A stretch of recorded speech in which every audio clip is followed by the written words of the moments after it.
What if your spouse shutting down isn't a sign that there's a problem that can't be solved or that you're doomed, but what if it's an invitation to build a stronger relationship? A lot of people try to fix emotional shutdown by talking more, but a lot of times talking is the problem and not the solution. So today I'm going to touch on the challenge of emotional reconnection with a spouse who's shut down, how it shows up most often, why this is happening, and then what you can do about it going forward.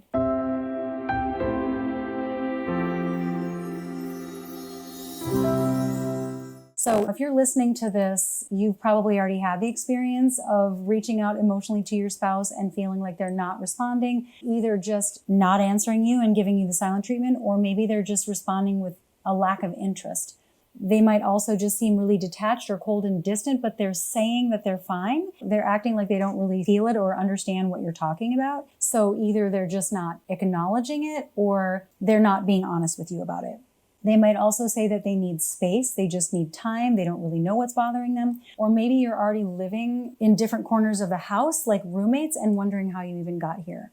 If that's you, what I want to anchor in right away before we get into the details is that this does not have to be a deal breaker. This does not have to mean that there's no way to come back from this. In fact, what I've learned after doing this for so long is that the way that we handle a shutdown spouse can actually deepen intimacy if we do it wisely. How many times have I heard people talk about my spouse is disconnected? That's like the top complaint that I get. And there's 4 scenarios that I hear about most often. If you're in a different scenario, I'd love to hear from you in the chat if I'm not addressing that. But the top 4 are if you're trying to reconnect after a big argument and they've gone quiet, right? Maybe they're flooded. Maybe they're really still angry and they don't want to say something that they're going to regret, or they just don't even know what to say, or they don't have the skills to communicate how they're really feeling. You also might be living in the house together, miles apart, not just in the roommate phase, but to the point where you're living basically separate lives. And this is more for longer term marriages. I see this most often when couples have been together for 20 plus years, and there's been a lot of accumulation of things that have gotten in the way of the connection. And so the impetus or the desire to want to reconnect on the part of the person who's shut down is really not there. And so you don't have as much leverage. That's a very difficult place to be in. The third scenario that I see a lot is if there's a period of grief or depression or stress where one partner withdraws. So this could be something really bad at work. This could be, I worked with a couple where the husband got laid off and it was his identity and he really didn't know what to do with himself. And there was a lot of hurt. He took it really personally. And that was so overwhelming to him that he didn't know how to connect with her and he wasn't keeping her in the loop. And she felt very alone and unable to reach him. And it wasn't even personal, but it impacted her a lot. And it could be something that you're going through together. Sometimes if there's a death in the family or you have an illness in a child or medical issues, things like that are really stressful and you just don't know how to stay connected because you're just busy surviving individually. And then the fourth scenario that I see is that there might be difficulty navigating the aftermath of betrayal or a broken trust in some capacity. It could be broken agreements. It could be financial infidelity. It could be emotional infidelity. Anything where you're feeling like there's been a massive breach and now you're just walled off or they're walled off to protect themselves. The common thread in all of these scenarios is that the walls are up, there's a lot of armor, and you feel shut out and you feel really alone, and attempts to talk about it, they just don't lead anywhere. And so you end up feeling really powerless. And I think that what happens is that when people are in that place of powerlessness, one of 2 things happen. They either panic and pursue harder. They can even become an angry pursuer, trying to demand the connection. Or you might just shut down yourself in response to their shutdown as a way of protecting yourself. Both responses, they're very understandable, but they can make things worse. So I want to talk a little bit about why this is happening and then what you can do instead. There are 3 main reasons why spouses shut down. The first is resentment or lack of repair. So this could be unspoken hurt, or it could be hurt that was spoken, but they never really got the repair that they needed. Maybe they don't know how to ask for what they need for repair, and so they feel unresolved. Maybe there was years of feeling invalidated. Maybe that's an area of sensitivity for them. In this case, they are physically present, but they're really emotionally not available. As John Gottman says, this leads to the parallel lives. And this is a predictor of divorce if you can't come back from it. If you're at the point where your lives are completely separate, and they have been for a while, that's you're in dangerous territory. I'm not saying that you can't come back from it, but there's no way that you could unless you deal with the resentment, unless you actually deal with repair. And this is tricky because if your spouse is shut down and you feel like they're just holding on to something that they should have gotten over by now, if there hasn't been sufficient repair and you're living parallel lives, that's absolutely the first thing that you would have to do. Otherwise, it's going to be very difficult, if not impossible, to reconnect, because that's the root. And until that's fixed, everything else is just a Band-Aid and it's just temporary. The second reason is a fear of vulnerability or rejection. So sometimes your spouse might be shutting down not because they don't care, but because they care a lot and they care deeply and they're afraid of being hurt. Maybe they're the spouse that's been leaning in a lot more. Maybe they're the spouse that has been asking for connection for a long time, and now they're shutting down because they feel like they've been vulnerable so many times and it hasn't worked. It hasn't resulted in a reconnection that they were looking for, or it hasn't resulted in reciprocity. And so their distance or their shutdown is more of a self-protection. And it's not so much about resentment. It's more like hurt and fear and that sort of learned helplessness of it's not going to make a difference anyway, so I might as well just not say anything. And that's when a person who tends to be more anxious can actually become more avoidant after years of the same pattern. And then the third thing is, and I touched on this with life stressors, depression, burnout, or life stress. Emotional numbness can actually be a symptom of internal struggle. So it's not even like I'm trying to wall off against you, but we cannot selectively numb emotion. So if you're dealing with something extremely painful, maybe you're remembering some childhood trauma. Maybe you're in therapy and stuff's coming up. Maybe something is happening in your family of origin. Whatever it is, you might have a spouse who's trying to block the pain of that, not realizing that that's also going to block joy, that's going to block vulnerability or softness or sharing. You just can't numb one emotion, the negative emotions, and then still have access to all of the positive ones that would have somebody turning toward you in a bid for connection, right? When we feel positively towards our partner, we turn towards them with bids for connection. So if they're numbing their feelings and then that's blocking their positive emotions, they're not going to be tapped into that desire to even want to turn towards you and share something about their day or what's going on with them, or even just talking about something superficial like how beautiful the sky is or the sunrise, right? Those normal daily things that they're not deep, but they're just ways of connecting. I think we have to remember that when somebody's in pain, they really often do not have the capacity to express love or affection. Even if they do still love you and they do still hold affection for you, they just can't access it or share it. And that's going to take a lot of patience, and we'll get to that in a minute. But if you can kind of look at what do you think is the why in your situation, what is the why behind your shutdown, that will help you soften your reactive instinct and makes room for something more effective. Especially if you're somebody that gets really triggered, or you go into anxiety or panic, or you start to get mad and you start to force conversations and you've just had it with the fact that they're not sharing more or that you feel disconnected and lonely.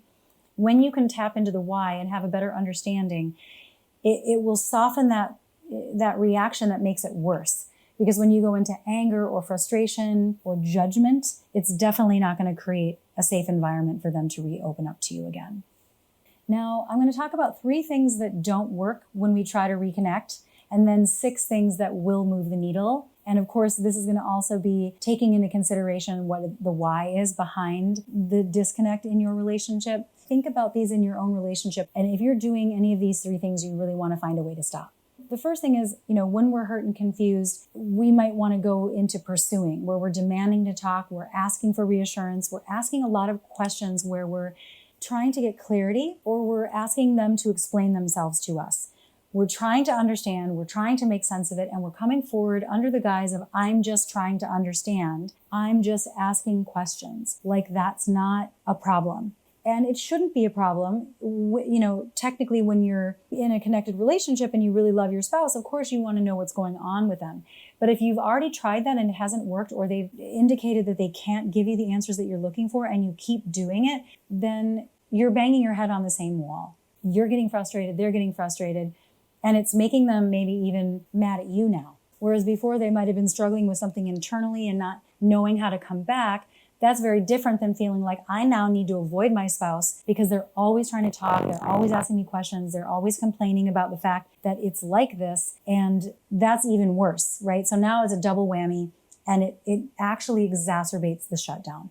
And Terry Real talks about angry pursuing. And I've done this too, where it's like, you're going after them a little bit. Like, no, I've had it. Now we're going to talk, right? And you cannot force that. You cannot make somebody talk. And the more that you try, the worse it gets. So you've got to find a way to not do that. The second thing that backfires is diagnosing and saying things like, here's what I think is going on for you. You're shutting down. I think you're a fearful avoidant, or whatever label, you want to explain to them what's going on for them. Or globalizing, like, you never talk to me anymore. Here's what I think is going on in our relationship. Here's what I think this means for the future. You really want to avoid all of that interpretation, especially if it's something that is temporary, because it sounds like criticism. It sounds like analysis. And it's something that, even if it's true, it's not something that they're going to want. That's definitely not going to help. So being right in that situation is not going to work for you. And I think it's very tempting to be like, but I really think I'm onto something. I really think that's what's going on. And if I could just make them understand that, or get them to realize it, you're working harder than they are to solve the problem. They have to tap into their own desire to want to reconnect and get to the bottom of it, because you cannot do the work on their side of the street. And then the third thing is matching their withdrawal, which I touched on already, when you shut down almost as a way of protecting yourself, or it could be retaliation. Like, fine, if you're going to be like that, then I'm going to be cold. When you ask me about my day, I'm not going to answer you, and I'm going to give you a taste of your own medicine. It might give you a little bit of a righteousness. It might help you feel less vulnerable if you're feeling hurt and powerless. It might give you a boost temporarily, but in the long term, it's going to lead to an emotional erosion in that connection between the two of you. So in short, the harder that you push, or the harder that you retreat in a retaliatory way, the harder it's going to be to come back, the more that you're going to perpetuate the very thing that you really don't want. So what actually works? These are the 6 things that I found really do work. And this is rooted both in emotional intelligence and relationship science, in the science of attachment. So the very first thing is you have to respect their space, but stay emotionally available. So that's that delicate balance. You're not pursuing, and you're also not retreating in a retaliatory way. It's that balance of, the door is open. I'm not standing at the door yelling at you to walk through it. I'm not chasing you down the street, but the door is open and I'm inside, right? And you can come in whenever you're ready. It's sort of keeping energetically an openness, a warmth, a receptivity for when they are ready. You don't have to disappear just because they've shut down. So it's really finding that boundary for you. And of course, what is this going to look like in your situation is going to depend a lot on what your dynamics are, what your patterns are that you need to interrupt. If there's been hurt in the past, that kind of thing. So there's a lot of nuance here. But if you can sort of picture that delicate balance between, the door is open, I'm here for you, I'm ready when you're ready, I'm not going to stack on to it right now, and I'm going to be warm. I'm going to kind of create and plant the seed in your mind that when you're ready, I will be here. I'm not going to be holding a grudge, because sometimes it's fear that stops them from coming back sooner to try to reconnect. You're really imagining that your goal is to hold a non-anxious presence. How can you be grounded and not seeking while still available? That takes a lot of inner work. And so there might be some core belief work that you have to do around that, but you definitely want to try to signal that you're present without being invasive. That's the sweet spot. Also, I wanted to mention that if the shutdown is coming from resentment, you should let them know that you are available to clear out the resentment, that you want to be their ally, that you recognize that maybe there were things in the past that haven't fully been healed. Make sure that you don't force the healing conversation, but letting them know, I recognize that there might be some resentments. There might be some things that haven't been totally cleared or healed. And I want you to know that I'm available to really listen and to be your ally in repairing that and reconnect when you're ready.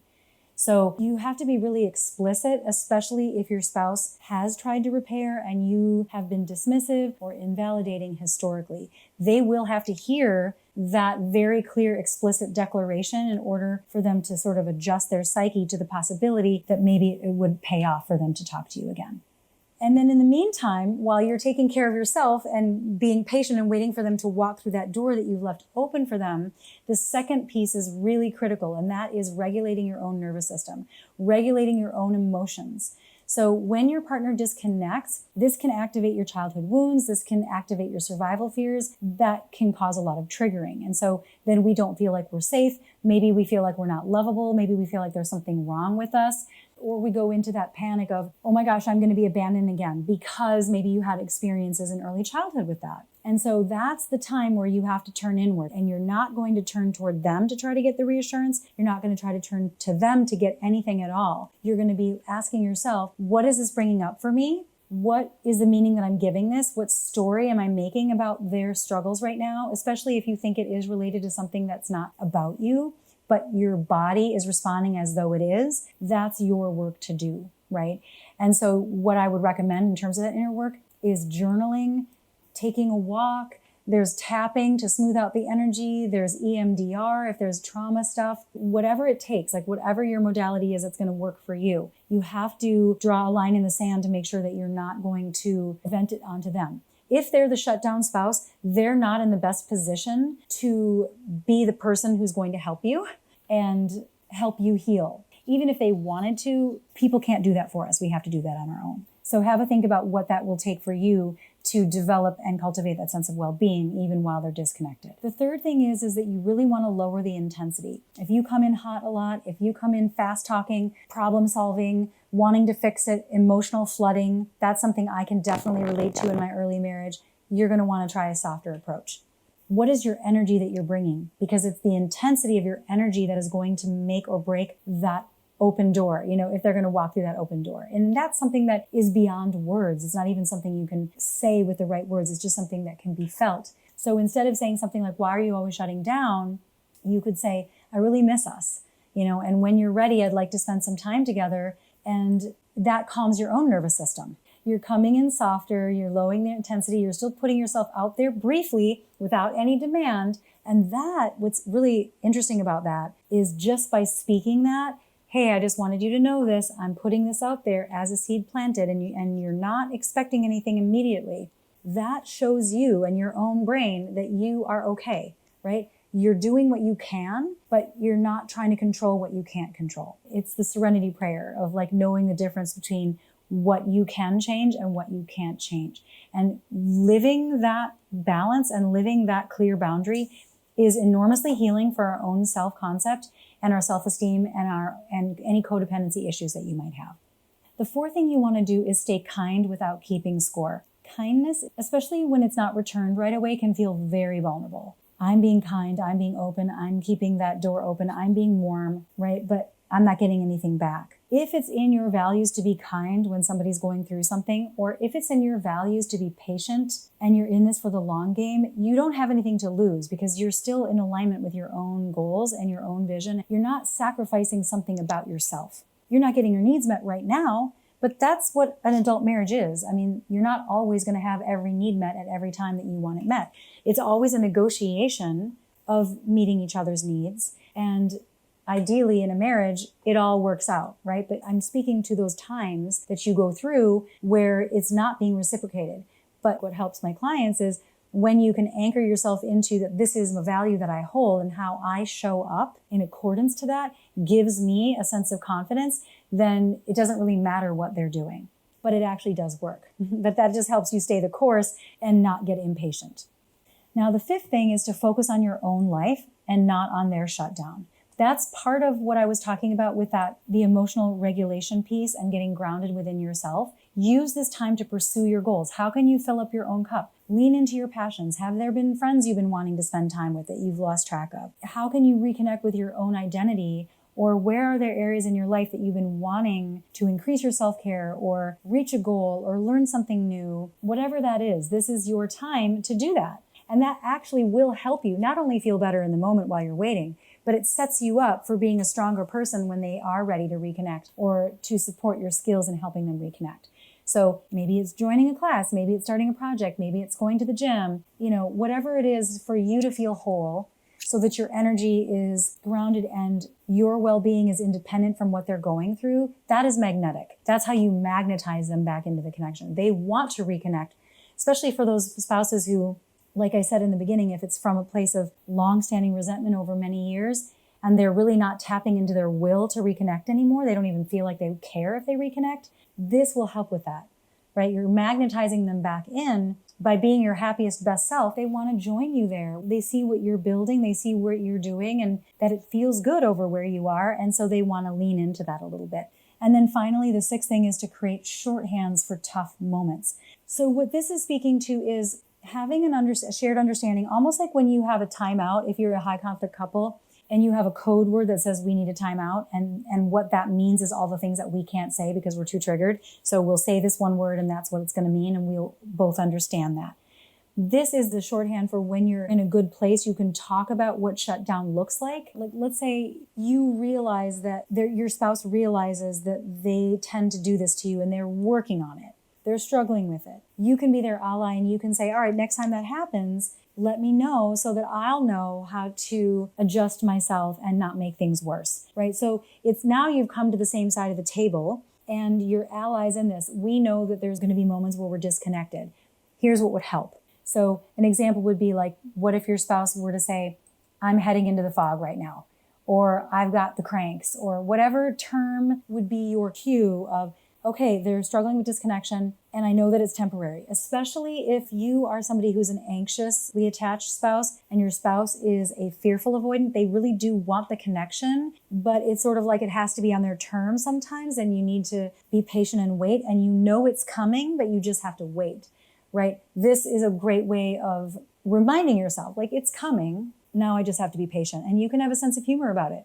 Now, the key to all these 6 shifts, is to remember that the hardest part is not expecting instant results. The work is slow. It is like planting seeds, but I've just seen it over and over again. It really does work. So when one partner shifts out of reactivity around the shutdown of the other spouse, and they shift into a grounded, non-demanding, non-anxious presence, the other person starts to soften. The other person starts to get curious and lean back in again.